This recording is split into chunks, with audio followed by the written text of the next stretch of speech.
네, 안녕하십니까. 비전교육학입니다. 7월 20일 하루교육학 모범답안 우리 다 같이 한번 살펴보면서 어떤 내용이 중요하고 우리가 어디에 포인트를 두고 한번 암기를 해야 되는지 살펴보도록 하겠습니다.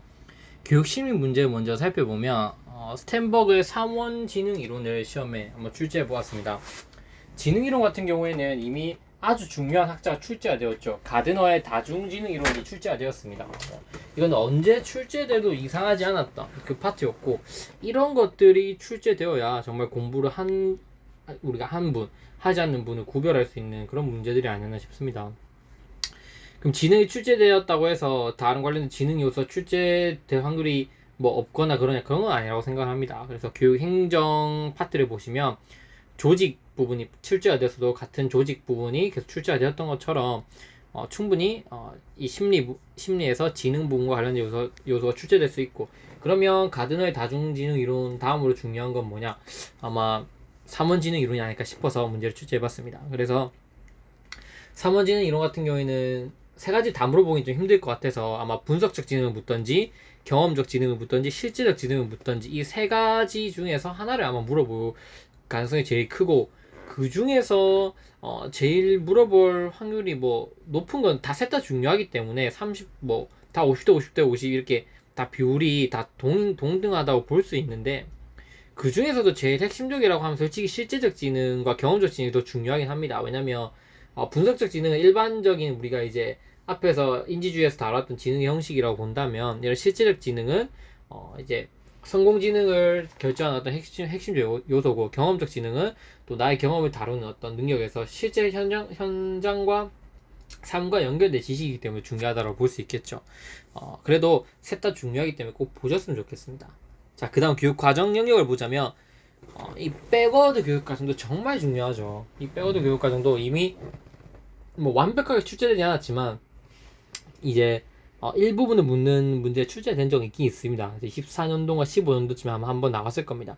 근데 그때 워낙 이 서술형이 갖춰졌던, 시험이 갖춰졌던 시기도 아니고 이래서 백워드 교육과정 언제든 다시 나올 수 있다. 그냥 백워드에서 나올 수 있는 요소는 뭐냐? 딱 정해져 있습니다. 뭐가 나올 수 있냐면 이 백워드 교육과정이 가지고 있는 장점, 어떤 이 모형을 운영했을 때 어떤 장점을 얻을 수 있냐, 그 다음에 이 백워드 모형에서의 영속적 이해라고 하는 거, 그러니까 교육 목표와 관련된 이 영속적 이해라고 하는 것의 어떤 종류들, 그 다음에 백워드 교육 과정에서의 학습 계획, 어떻게 아이들에게 보여줄 내용을 선정하고 그 선정된 내용을 아이들에게 전달하는지, 그런 부분들이 반드시 시험에 나올 겁니다.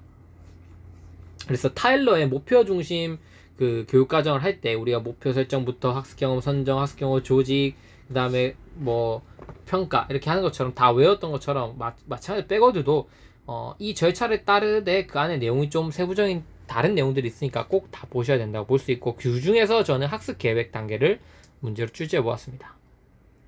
Where to라는 7가지 단계에 걸쳐서 아이들이 학습이 이루어질 수 있도록 하는 게 중요하겠죠. 자, 그 다음으로 우리가 살펴볼 거는 교육평가와 교육철학 문제 한번 보도록 하겠습니다. 자, 교육평가 같은 경우에는 타일러의 목표 중심 평가 모형, 그러니까 교육 프로그램을 평가할 때 타일러의 어떤 목표 중심 평가 모형이 무엇이냐에 대해서 물어본 건데, 그러니까 이 교육 프로그램이 좋았냐 나쁘냐를 어떤 기준을 보고 이 프로그램이 좋았냐, 이 프로그램 나쁘냐 판단할 거냐고 할 때 타일러 이렇게 얘기합니다. 이 프로그램을 이수하고 나서 아이들이 목표에 많이 도달했으면 그건 좋은 프로그램이다. 그러면 목표에 도달을 못했으면 안 좋은 프로그램이다. 그러니까 교육 프로그램에 대한 평가는 목표 도달 여부를 파악하면 되는 거다. 가장 깔끔하고 객관적인 거죠. 아이들의 성취 변화 여부를 파악해서 목표에 도달한 아이들이 얼만큼 되냐 확인한 다음에, 그리고 가장 객관적이죠. 그 평가 도구만 타당성과 신뢰성이 있으며 이 평가 프로그램의 적절성을 평가하는 것은 아주 신뢰성이 있다고 볼 수 있습니다. 그때 중요한 거는, 그러면 아이들의 그 학업 성취를 평가할 때 어떻게 해야 되냐, 뭐 여기 보시면 아시겠지만 그 과정에서 교사가 실시할 수 있는 2가지 방법이 여기 나와 있는 거죠. 그 부분을 보시면 될 것 같습니다. 그리고 교육 철학 파트는 분석 철학입니다. 그래서 언어와 개념의 사물의 본질이 들어있다고 믿고, 그 언어 그리고 개념 이런 의미 하나하나 해석에 중점을 뒀던 철학이 분석 철학이죠. 이러한 분석 철학이 교육 전반에 미친 영향, 그게 무엇이냐? 긍정적인 영향을 바탕으로 두 가지를 써라고 한다면 이 첫째, 둘째 이런 부분들을 준비하시고 서술해 주시면 될 것 같습니다. 네, 다음 강의에서 나머지 영역들에 대해서도 중요한 파트 한번 짚고 넘어가 보도록 하겠습니다. 네, 감사합니다.